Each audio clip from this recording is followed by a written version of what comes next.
Arsenal continue their relentless march towards the title against Bournemouth. And Gyökeres, is he really doing well for Arsenal? Hi, I'm Wayne and welcome to Goals by the Numbers. Let's just get straight into it. So, after the month of December, where Arsenal almost seemingly went through a bit of a dip, they were still winning, picking up points, but the performances, the amount of goals seemed to tail off a bit. We had the defeat against Aston Villa, but then we had Arsenal pick back up from the previous months and beat Aston Villa 4-1 in the reverse fixture.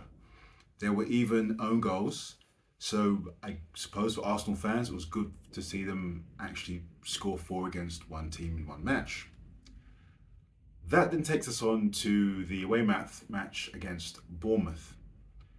In this match, Bournemouth actually took the lead, where Gabriel, still in the Christmas spirit, passed the ball to Evan Nilsson, who seemed slightly shocked to receive the ball on the edge of the D from the opposition, but he turned and gratefully slotted the ball home. So 1-0 to Arsenal.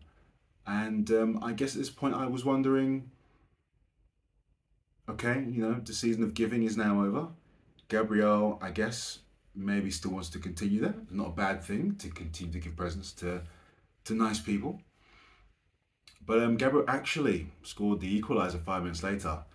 Madueke went on a bit of a mazy run down the right and then laid the ball off to Martinelli, the opposing winger who cut inside the box. And his shot was blocked, and the block actually fell to Gabriel, who volleyed the ball home with his left foot. So I guess at that point, 1-1, Gabriel has made up for his mistakes, so happy days, right?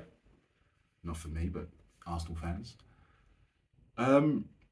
Arsenal then actually took the lead in this match when Gyökeres was put through and seemingly attracted the attention of the entire defence.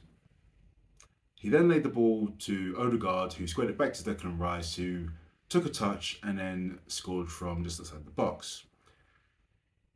If we focus more on Gyökeres in particular to try and answer that question at the beginning, in the game against Bournemouth, Gyökeres played for 66 minutes. He had 0 goals and 0 assists, 0 key passes. I think you're starting to notice a bit of a theme here. 0 shots and goals on goal, and he lost all 3 of his aerial duels. So, Gyökeres, is he doing well for Arsenal? So, by any stretch of the imagination, these numbers are clearly far from ideal. However, to offer an alternative perspective, he's actually able to attract the attention of an entire defence, the Bournemouth defence in this case. So clearly there must be something they are concerned about. Because from a defensive point of view, you don't need the entire defence to go over, 4 individuals. Maybe 2 is enough. They could squeeze him out, run him in a direction away from the goal, but instead the entire crew came. So what exactly is the story so far this season? I suppose maybe the best thing to do would be to compare him to Haaland, who is leading the goal scoring chart so far this season, and Ollie Watkins, who is a solid performer in the Premier League of last few seasons, and seems like a good place to kind of compare any striker in the league. Haaland's way ahead in terms of goals, but Watkins and Gyökeres are much closer, that being 7 for Watkins and 5 for Gyökeres. Gyökeres actually has an XG of 6.4, so ultimately in terms of his stats, he should have 1.4 more goals than he currently does. Of course, you can't have 0.4 of a goal, but we all understand the point. But what's interesting and maybe illustrates the expectations of the media and the Arsenal fan base, Gyökeres and Watkins both have a similar score for their per 90 goals scored, that being 0.39 and 0.43. So they're kind of on track together. If we add another summer signing to this comparison and our thought process, I think this is about the level Arsenal fans expect Gyökeres to kind of fall into. Hugo Ekitike. he has made a good start to life at Liverpool, scoring 8 goals so far this season in the Premier League, and currently has an XG of 5.8. And he also has a higher goals per 90 than Gyökeres and Ollie Watkins of 0.64. So with all that in mind, if we consider that information, what actually is the answer? Is Gyökeres doing well? Simple answer, no. An answer with a more complete answer would be to say it's kind of par for the course. I don't think being 1.4 behind your XG at this stage of the season, having had gone just past halfway, could ever be described as a failing or a massive failing. However, as the season is already past the halfway stage, would an XG of 12.8 over the total of a season sound incredibly low? Because I think to myself, if Arsenal win in the league, this guy is playing as the most advanced player. Him having an expected goals of 12.8 seems really low. So, to consider another player, that being Kai Havertz, last season he ended up with a total of 9.5, though he was involved in a hell of a lot of build up for Arsenal, coming deep, linking up the play, and doing really good work to ensure they maintain possession as a team. And Ollie Watkins ended up with 15.3. And with the greatest respect in the world, Arsenal are aiming higher than Aston Villa are at this point in time, in terms of clubs, seasons, last decade, so on and so forth. To move back onto the match, with the knowledge that Arsenal do need to create more chances for Gyökeres, because the answer going forward will be if they create more, in theory, he should score more, and then they don't have to rely explicitly on set pieces.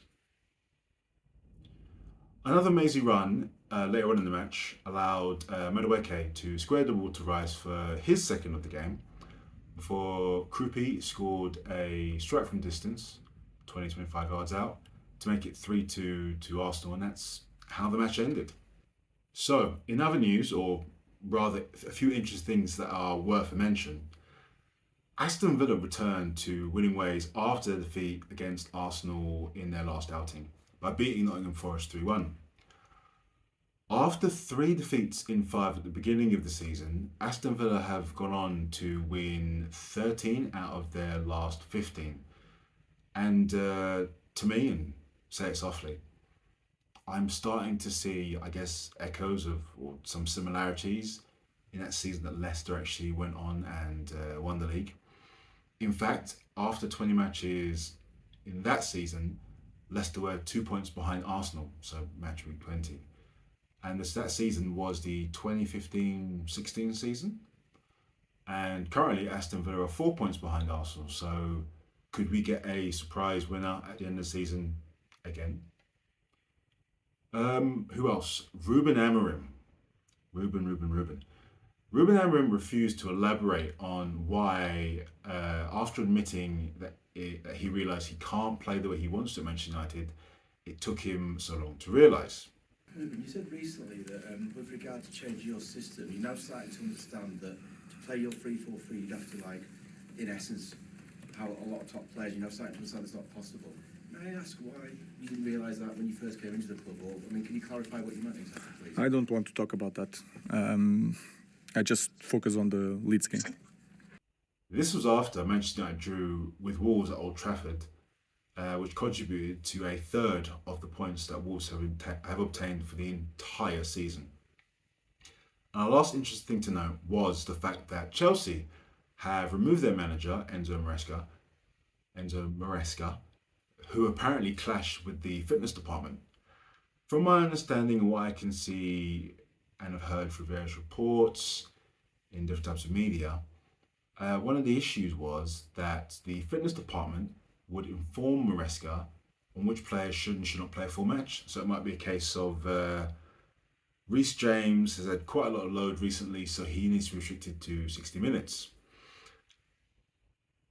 Apparently, because I wasn't there, Maresca felt that after winning the Conference League and then the World Club Championship, even though the deal he signed with Chelsea was that it would be a collaboration between multiple departments to pick a team, figure out which players need to be bought, sold, played, and so on and so forth.